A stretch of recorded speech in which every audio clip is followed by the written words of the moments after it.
when you think about buying an electric vehicle, the first question you probably ask yourself is almost always, you know, where will I actually plug it in? Right. It's the biggest hurdle. Yeah, because we just assume by default that you have to drive the car to the grid.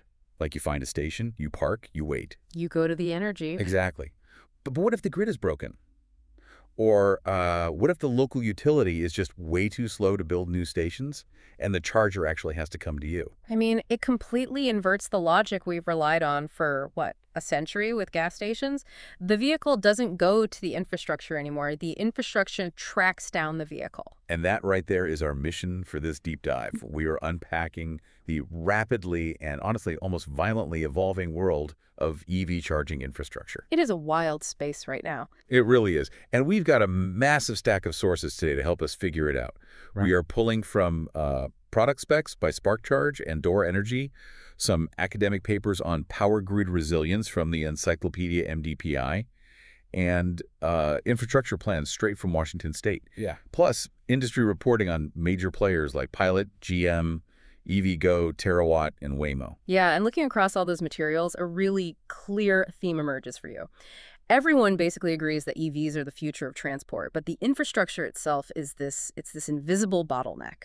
Right. It is the physical anchor that's just dragging the whole transition down. And we are seeing companies try to solve this bottleneck in radically, entirely different ways. Like complete opposites. Exactly. Some are laying down these massive, permanent, highly secured concrete networks, while others are just taking the grid completely out of the equation. So let's actually start with that grid problem. Yeah. Because plugging into traditional power lines is suddenly a massive headache. And, if a business wants to install a few chargers, it shouldn't be that hard, right? You would think so, yeah. But the reality really comes down to the mechanics of modern charging and the sheer mind-boggling cost involved. Just astronomical numbers. Right. Take the auto industry. Ford recently told its dealerships that to sell electric vehicles moving forward, they basically needed to install grid-tied DC fast chargers right on their lots. Which sounds reasonable until you see the bill. Oh, the estimated cost for a single dealership hit around $900,000. I mean, almost $1 million just to prep a parking lot. That sounds completely absurd until you look at what a DC fast charger actually is. Bro. Because it's not just, a heavy-duty dryer outlet. No, not at all. So with a standard home charger, the power coming out of your wall is alternating current, or AC. Okay. And the car has an onboard converter that turns that AC into direct current, DC, to actually store it in the battery. Right, because batteries only store DC. Exactly. But that internal converter inside the car is small, and frankly, it's slow. DC fast chargers do all that heavy, high-voltage conversion outside the car. Oh, I see. Yeah, they totally bypass the vehicle's onboard converter and just shove massive amounts of direct current straight into the battery pack.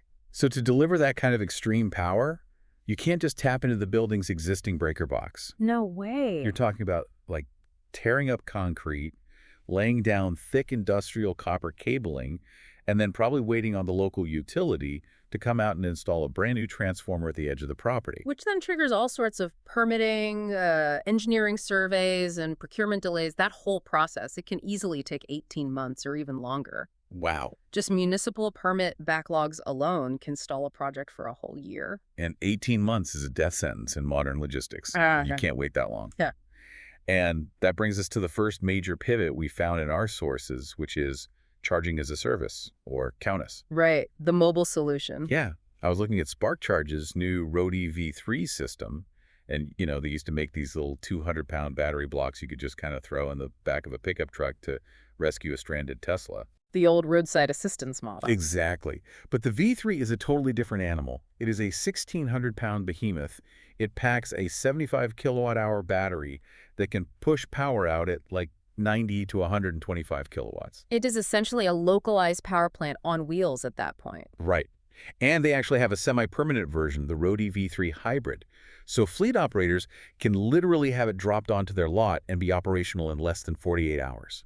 And for under $100,000, which is a fraction of that Ford dealership cost. Exactly. They just bypass the grid entirely. Yeah. But, to make sense of those specs, the 75 kilowatt hours at 125 kilowatts, our source from Door Energy actually has this brilliant way of explaining the math. Oh, the water tank analogy. I really love that one. It's so helpful, right? So basically, a kilowatt hour, is the size of the water tank. Okay. And a kilowatt, just kilowatt W, is the flow rate of the water blasting through the hose pipe. Right. It separates the capacity from the delivery speed. Because you can have this massive tank, but a tiny hose, which means it just takes forever to charge. If a trickle. Exactly. Or you could have a tiny tank with a massive hose, which dumps all its energy in like 5 minutes and then it's empty. Spark Charge is giving you a pretty decent-sized tank with an absolute fire hose of delivery. But if we're basically just using a giant battery to charge another battery, I see a glaring operational flaw here. It is a... Eventually, that mobile charger just runs out of water in its tank, right? Yeah. Like if you're running a commercial delivery fleet, how is this actually reliable? Aren't you just constantly swapping dead batteries for other dead batteries? Oh, that assumes they are draining the mobile charger to zero, which they really aren't. It all comes down to turnover efficiency and understanding the state of charge, or SOC, safety window. The SOC window, right? Yeah. Mobile units, and the cars they charge for that matter, are usually kept between a 10 and 90% charge. Right, because lithium-ion batteries just absolutely hate being totally full or totally empty. I always think of it like packing a suitcase. Oh, that's a good way to put it. Yeah, throwing your clothes in to fill the first 80% is super easy and fast.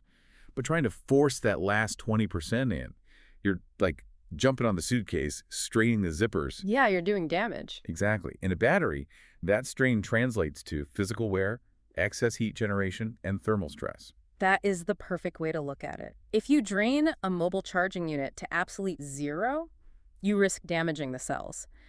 And honestly, you might not even have enough auxiliary power left to run its own internal liquid cooling systems. Oh, wow. I didn't even think about the cooling. Yeah, it takes power to keep the battery safe. So the goal isn't to give a car maximum power until it hits 100%. It's about mission-based, just-in-time charging. Okay, meaning like if a delivery van just needs to finish its afternoon route, you don't fill it up, you just give it exactly enough juice to finish the route and get back to the main depot? Precisely. If that van needs 40 kilowatt hours to finish its shift, the mobile unit dispenses exactly 40. Then it still has enough water in its tank, so to speak, to go top off 2 other vans in that same logistics park before it ever needs to return to base to refill itself. It just maximizes the asset utilization. Exactly. Okay, so that solves the 18-month permitting nightmare for a private business. But let's scale this up.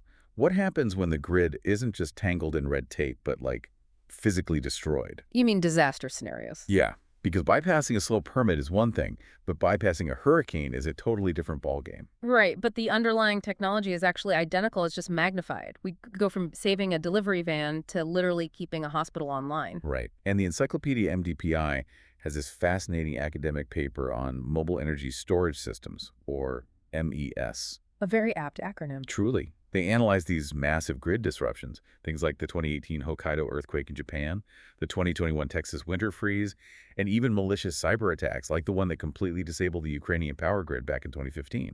Which are devastating events. Yeah, and they estimate that weather-related and malicious outages cost the economy somewhere between $25 to $70 billion every single year. And our historical emergency response to those blackouts has always just been dragging out portable diesel generators. Right, the loud, smoky generator. But those rely entirely on fuel supply chains. During a major freeze or a hurricane, the roads are iced over or flooded. The gas stations have no power to pump the fuel, and the diesel delivery trucks just can't get through. So the generator becomes a very heavy, very expensive paperweight. Exactly. So the MDPI paper argues for utility-scale MSS units instead. These are massive truck-mounted batteries that act as instant mobile microgrids. Right, they just drive in. Yeah, they don't need a fuel supply chain at all. And they have what engineers call black start capabilities, meaning they can boot up a dead power grid without needing a jump from an external power source. Think about jump-starting a massive industrial diesel engine. You need this incredible localized burst of pure energy just to get the dormant mechanical systems turning again before they can even sustain themselves. Right, you need that initial spark. Yeah, a black start capable battery provides that initial highly controlled shock to the local grid infrastructure to wake it back up. And the craziest part of the paper for me is how they prevent what they call stranded assets. Oh, yes. This is brilliant. I was trying to visualize this. Say you have a massive wind farm on the coast. The hurricane has passed, the wind is blowing, the turbines are spinning and generating incredible amounts of power. But the grid is down. Right. The physical transmission lines connecting that wind farm to the local city were knocked down during the storm. So that wind farm is now generating power that literally has nowhere to go. It's a stranded asset. Exactly. So under this MSS model, a utility drives a fleet of these massive battery trucks out to the wind farm. They physically plug into the turbines, fill up their water tanks, and then drive back into the city to plug into a hospital or like a water treatment plant. The truck literally becomes a physical mobile transmission line. It bridges the gap where the wires were destroyed. I mean, I love the engineering of it, but I do have a hard time with the economics. So, Having utility-scale battery trucks just sitting in a garage waiting for a once-a-decade ice storm has to be astronomically expensive. oh, it is. The sources cite these units running about $800 per kilowatt hour. A 1 megawatt hour Nomad unit costs over $1.5 million. Plus, there's a 5 to 10% premium on top of that just for the labor and transportation. It's a huge capital expense. So how does a utility justify a $1.5 million truck that does nothing 364 days a year? Well, they justify it because the truck isn't doing nothing. Unlike a diesel generator that sits in a warehouse collecting dust and requiring constant maintenance, these mobile batteries are actually put to work every single day on the active grid. Doing what exactly? They do what's called peak shaving and load leveling. Wait, so they're deploying emergency vehicles for everyday traffic jams on the power grid? Yes, exactly. Picture a neighborhood on a typical Tuesday in July at 5 p.m. Everyone gets home from work, they turn on their air conditioning, start doing laundry, and they plug in their cars. Right, peak demand. And the local electrical substation just starts to redline. Now, the traditional utility response is to spend $10 million permanently upgrading that substation's capacity, even though it only redlines for maybe 3 hours a day during the summer. Ah, I see where this is going. So instead of pouring millions into permanent concrete and copper for a 3-hour problem, they'd just park a $1 million battery truck at the substation in June. Exactly. It absorbs excess power at night when demand is super low, and then it dispenses it at 5 p.m. when demand spikes. That is load leveling. That's incredibly smart. And when summer ends and the AC units turn off, they just drive the truck to a ski resort for the winter. So the utility earns a daily return on investment. By the time a disaster actually does strike, the equipment has already paid for itself and is totally ready to deploy. Okay, so mobile charging is brilliant for emergency flexibility and bypassing bureaucracy. But it obviously has limits. You can't run a sprawling national logistics supply chain on trucks driving batteries back and forth. Yeah, absolutely not. For heavy freight and cross-country travel, we still clearly need fixed, massive highway infrastructure. Mobile power handles the flexible edges of the network, right? But the permanent grid has to be the spine. And we are seeing phenomenal amounts of capital flowing into that spine right now. Yeah, Pilot, GM, and EVgo just announced their network surpassed 300 locations. They have 1,300 charging stalls across 40 states, pushing toward a goal of 2,000. That's a massive footprint. And government money is heavily flowing, too. Washington State's 2025 NEVI Plan Update, that's the National Electric Vehicle Infrastructure Program, it outlines how they are using a $70.8 million federal allocation to blanket over 2,000 miles of alternative fuel corridors. Yeah, they're specifically targeting major routes like I-5 and I-90. And for their fiscal year 2026 funding, they've actually earmarked $15 million almost exclusively to fill remaining gaps and build infrastructure heavy enough to support long-haul electric freight trucks. Which pulls significantly more power than your average consumer car. Exactly. They're also heavily relying on a data tool called EVMAP, which cross-references census tract data with utility locations to make sure they aren't just dropping these stations into affluent suburbs, but actually placing them equitably. Which is a huge priority for the NEVI funds. But, looking at these plans for rural permanent chargers, I keep coming back to a very specific image. A level 3 DC fast charger is essentially a high-voltage ATM plugged directly into a region's critical electrical infrastructure. That is a highly accurate and, frankly, fairly terrifying comparison. Right. If we are dropping thousands of these permanent, totally unattended ATMs on lonely stretches of highway surrounded by literally nothing but pine trees, they are sitting ducks. Oh, absolutely. And not just for vandals who want to strip the copper, but for hackers. Well, Washington State is deeply aware of this vulnerability. They are explicitly treating these corridors not just as public amenities, but as critical IT infrastructure. How so? The physical security mandates are rigorous. WSDOT requires strategic visibility, heavy surveillance, specialized anti-vandalism lighting, and even cutting-edge hardware like charging cables that physically retract and lock into a vault when a car isn't plugged in. Okay, the retractable cords make a lot of sense against, like, a guy with a pair of bolt cutters. Hmm. But what about the digital threat? You can't put a padlock on a software system. No, you can't, which is why the cybersecurity protocols they are implementing are so intense. Any company applying for those NEVI funds must adhere to strict guidelines from WATEC, which is the state's technology agency, along with the payment card industry data security standards. So lots of red tape. Very necessary red tape. They mandate multi-factor authentication, end-to-end encryption, and severe limits on how much consumer data can even be stored locally on the machine itself. But what is the actual threat vector here? Say someone hacks a charger in the middle of a forest. What do they actually get? Free electricity for their sedan? I mean, it is so much worse than stolen electricity. Modern chargers don't just dump power blindly. They communicate constantly with the car and the broader grid. Right, there's a data exchange. When you plug in, there is a digital handshake. The car says, I need 150 kilowatts, and the regional grid says, allocating 150 kilowatts. If a hacker compromises the operating system of that highway charger, they intercept that handshake. Oh, so they use the charger as a backdoor. Exactly. They could theoretically skim credit card data from hundreds of drivers, sure, but far worse, they could manipulate the power requests. Oh. A coordinated hack across multiple chargers could command them to simultaneously pull massive amounts of power, deliberately tripping breakers at regional substations and causing cascading blackouts. Securing a charger in the middle of nowhere is literally about securing the structural integrity of the entire grid. That is wild. So we have mobile microgrids dropping in for emergencies, and we are building highly secure bank vault-style corridors on the highways. But there is a final piece to this puzzle that completely stress tests everything we've just talked about. You're talking about the removal of the human operator. Yes.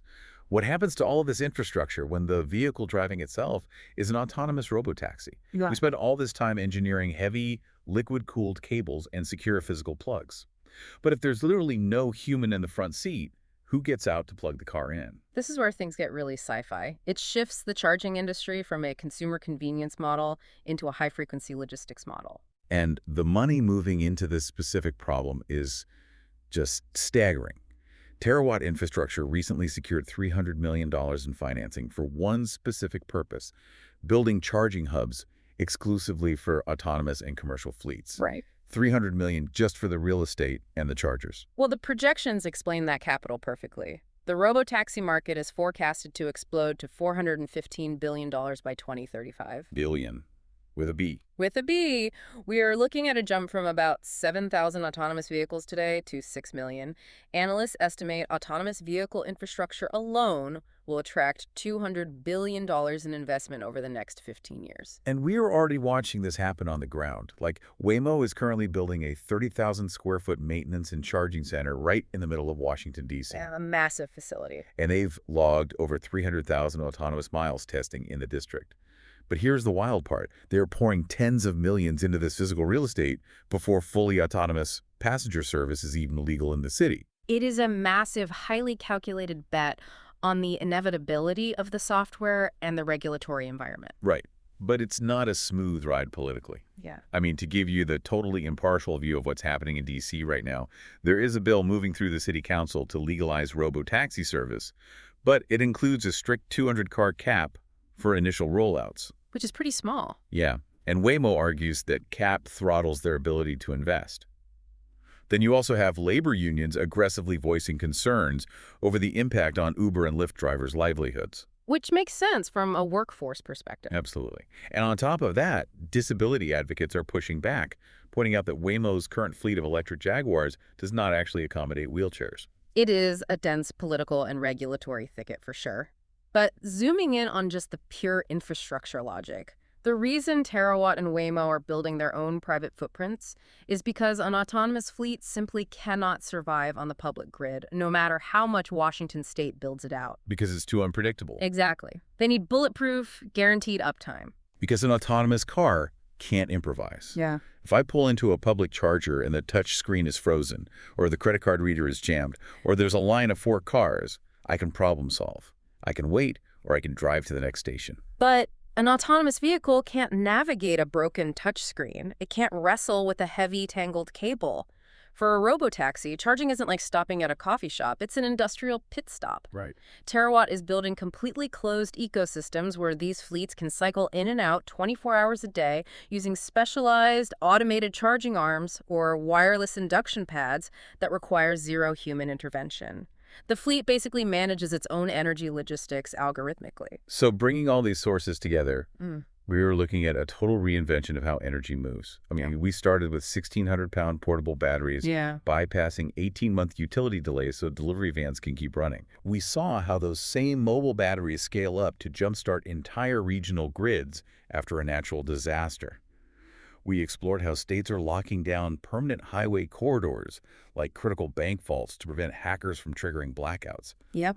And finally, we saw a $415 billion robotaxi industry building its own private, completely human-free energy real estate. The big takeaway for you listening to this is that the next time you see an EV silently drive past, don't just focus on the vehicle itself. The car is really only the tip of the spear. The real revolution is the invisible, highly secure, rapidly shifting web of power being engineered right this second to keep that vehicle moving. I want to leave you with one final, slightly provocative thought to chew on.